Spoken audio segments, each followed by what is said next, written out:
राधे राधे दोस्तों। कब है पाप मोचनी एकादशी, पूजा का शुभ मुहूर्त, पारण का समय तथा कथा, आइए जानते हैं।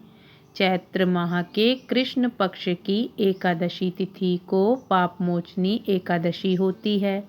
पाप मोचनी एकादशी के व्रत रखकर भगवान विष्णु की पूजा और व्रत कथा सुनने का विधान है। ऐसा माना जाता है कि जो भी पाप मोचनी एकादशी व्रत रखते हैं उनके जाने अनजाने में किए गए सारे पाप नष्ट हो जाते हैं। पाप मोचनी एकादशी तिथि चैत्र माह के कृष्ण पक्ष की एकादशी तिथि 17 मार्च दिन शुक्रवार को दोपहर 2:06 से शुरू हो रही है।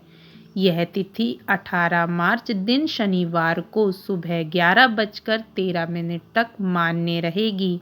उदया तिथि के आधार पर पाप मोचनी एकादशी 18 मार्च को रखी जाएगी। पूजा मुहूर्त। पाप मोचनी एकादशी के दिन भगवान विष्णु की पूजा का शुभ मुहूर्त प्रातः काल में स्वार्थ सिद्धि योग के साथ ही शुरू हो जाएगा। स्वार्थ सिद्धि योग में पूजा करने से आपकी मनोकामनाएं पूर्ण होगी।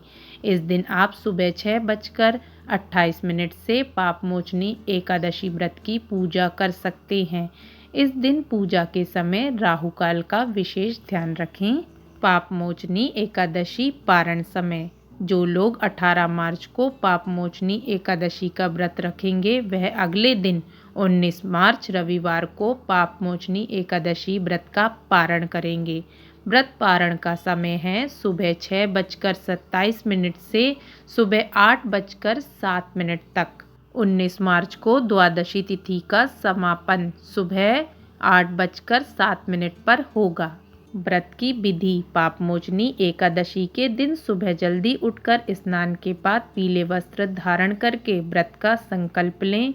घर के मंदिर में पूजा करने से पहले वेदी बनाकर 7 अनाज उड़द, मूंग, गेहूं, चना, जौ, चावल और बाजरा रखें। वेदी के ऊपर कलश की स्थापना करें और उसमें आम या अशोक के 5 पत्ते लगाएं। अब वेदी पर भगवान श्री विष्णु की मूर्ति या तस्वीर स्थापित करें और भगवान को पीले फूल, ऋतुफल और तुलसी दल समर्पित करें। धूप दीप तथा आरती करें। शाम के समय भगवान विष्णु की आरती उतारने के बाद फलाहार ग्रहण करें। पाप मोचनी एकादशी व्रत के दिन रात्रि में शयन नहीं करना चाहिए बल्कि भजन कीर्तन करते हुए जागरण करें। अगले दिन ब्राह्मण या किसी गरीब को भोजन कराएं और दान दक्षिणा देकर विदा करें। इसके बाद खुद भी भोजन कर व्रत का पारण करें। पाप मोचनी व्रत कथा। पाप मोचनी एकादशी कथा के अनुसार प्राचीन समय में चित्ररथ नामक एक रमणीक वन था।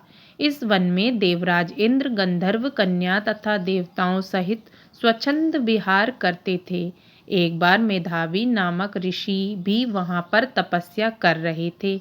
वह ऋषि शिव उपासक थे तथा अप्सराएं शिव द्रोहिणी अनंग दासी अनुचरी थी।